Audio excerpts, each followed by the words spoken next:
ये पंक्ति है साथ में अंत में कालिदास ने जो कहा कि भाई पति कई बार बाहरी बहुत सारे कारणों से व्यग्र मन होकर के घर आए भी, तो कम से कम तुम्हें उसकी प्रतिकूल कोई बात नहीं करनी चाहिए अगर तुम्हें अपना परिवार और दाम्पत्य समाज रखना है। ये कालिदास ने कहा वहाँ पर।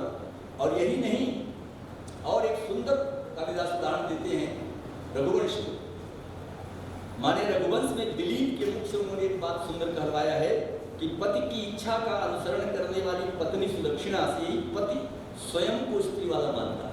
कल्याण हो सकते हैं कि आपका पतित्व बिना पत्नी की नहीं है, आप पुरुष प्रधान समाज भारत का हो सकता है रहे, लेकिन जहाँ तक दाम्पत्य और परिवार का सवाल है, वहाँ परिवार में आपको अगर मैं वैदिक संस्कृति की बात करूँ तो आप जानते हैं कि हमारे यहाँ ब्राह्मण ग्रंथों में तो कहा ही कहा कि जो पत्नी और पुरुष, पति और पत्नी या स्त्री और पुरुष दाम्पत्य संबंध के बाद ये जो क्या कहते हैं समाज है, विवाह दाम्पत्य सुख अथवा हम कहें गृहस्थ का, उसके दो पैर हैं, दो पहिए हैं, तो एक भी अगर टूटेगा तो परिवार खंडित होता है।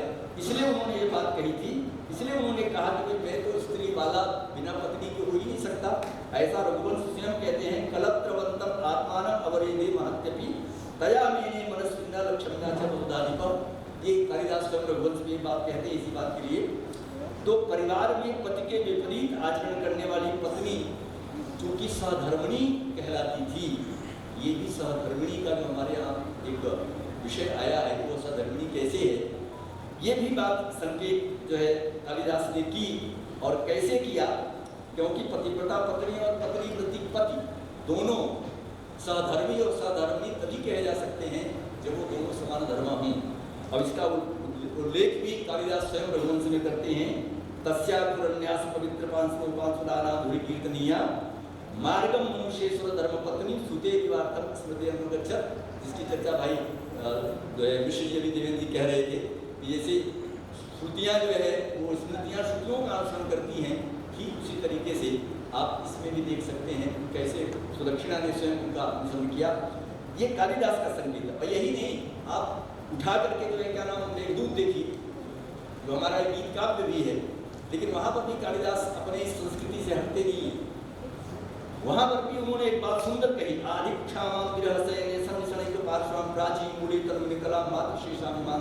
अंतिम पंक्ति है, तामे वोष्णै विरहमतिम अशुभिम अर्पयन्तीम। ये जो श्लोक पूरा कालिदास ने दिया कि वही सिद्धांत, वही मत, वही उपदेश कालिदास देना चाहते हैं। और इससे भी पराकाष्ठा की बात कालिदास ने जो संकेत दिया है दाम्पत्य सुख की, परिवार की सुदृढ़ नींव के लिए, मैं नहीं समझता कि इससे सुंदर कोई उदाहरण कोई कभी कभी दिया होगा। आप याद कीजिए, कुमार संभव में जब रति को पतिव्रता पत्नी के रूप में प्रस्तुत करते हैं, उन्होंने एक दृष्टांत वहां पर स्थापित किया, बड़ा सुंदर दिया उन्होंने कालिदास ने।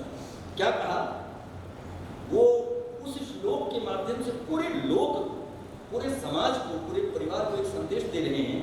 क्या संदेश देते हैं, कहते हैं देखिए, माने पातिव्रत धर्म और पातिव्रत धर्म होता क्या है, इसका उपदेश कालिदास ने दिया।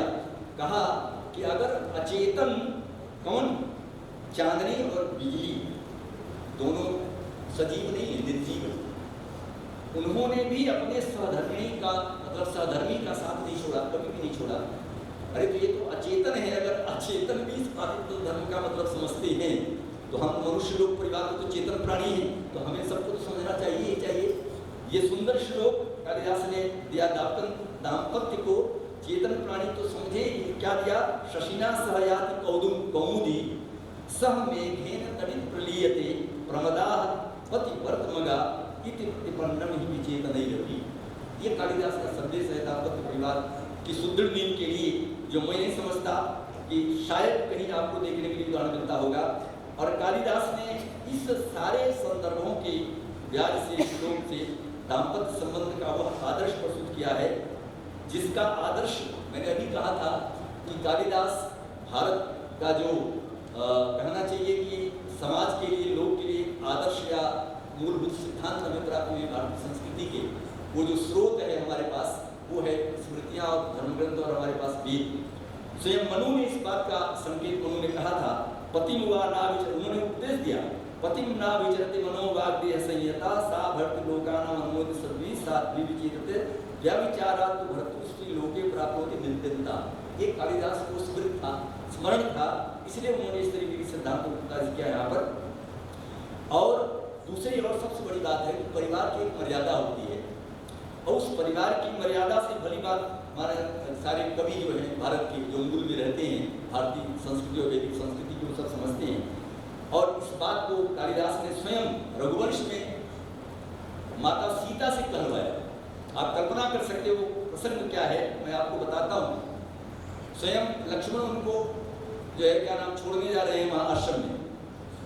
उस समय ही माता सीता के मुख से कालिदास क्या समाज को दे रहे हैं, क्या कह रहे हैं?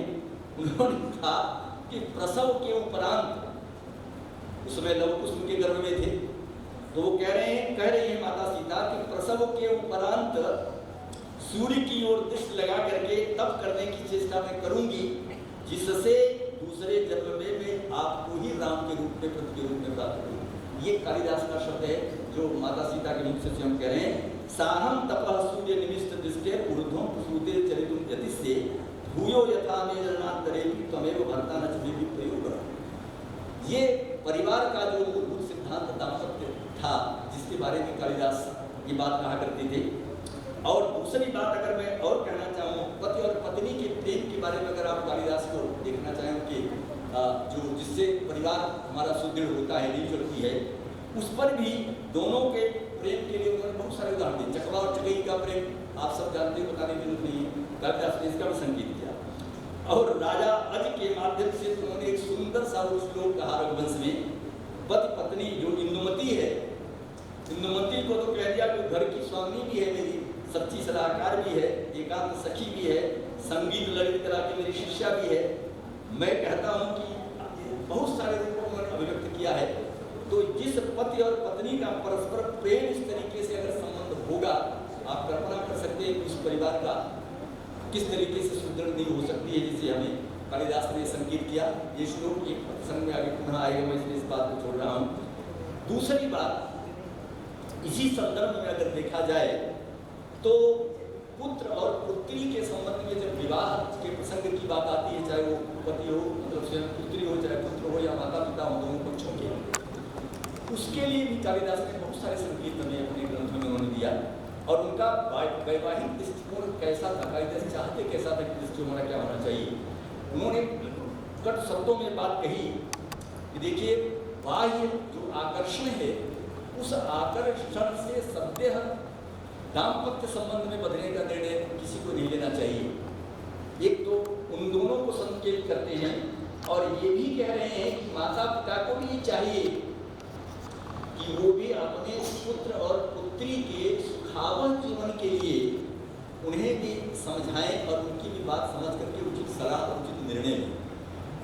ये कालिदास कह रहे हैं रघुवंश में, किसके ब्याज से, लक्ष्मी के ब्याज से कालिदास ने संकेत किया। बड़ी सुंदर व्यंजना है वहाँ पे, अगर आप कालिदास को समझ सकते हैं कि बात देखिए। स्वयं क्या कहा, श्री सा विलासामपि गुरुर अनुज्ञां धीरेव कन्या पितुराचर कांक्षा। ये पंक्ति है कालिदास की रघुवंश के 5वें सर्ग में।